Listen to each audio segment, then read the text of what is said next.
Hi, do you have confusion understanding when it comes to unit vectors? Do you really understand what is the purpose of using a vector, using a unit vector in vectors especially?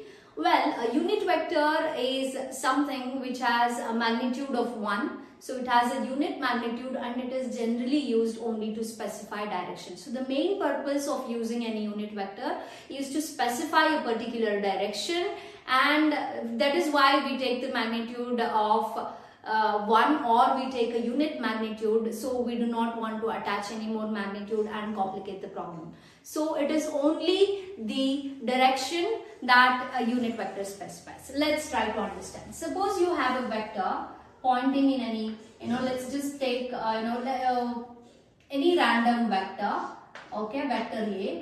Now we have learned how to resolve it into its components. Now suppose I draw coordinate axis, the x, y and z coordinate axis. Suppose it is in, so this is your x axis, this becomes your y axis, and this becomes your z axis, and this is the origin.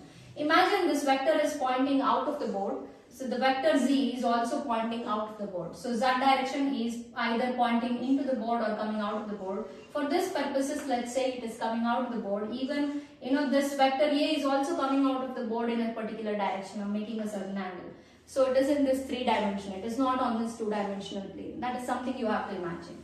So if I have to resolve this vector on these quantities, it will have components. It will have its components along the x-axis, and you call that component as ax. So what is the direction of that component vector along the x-axis? To specify that, I use something called a unit vector, and that way unit vector which acts along the direction of x-axis is denoted by I cap. Similarly, it will have a component along the y direction. So you will have a ay component, the y component of the vector a.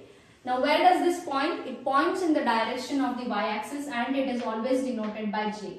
Similarly, it will also, if I have to draw, I'll have to draw it 3-dimensionally. For now, I'll just show it somewhere like this. It will also have a z component of the vector pointing in the direction of the z axis, and that vector is denoted, that unit vector is denoted by vector k. So along the x-axis you have the I cap vector, along the y-axis you have the j cap vector, along the x-axis is the k cap vector, and these are denoted by cap and not by the arrow symbol, and these are called unit vectors. The magnitude of such vectors is 1. How do you write the magnitude of such vectors?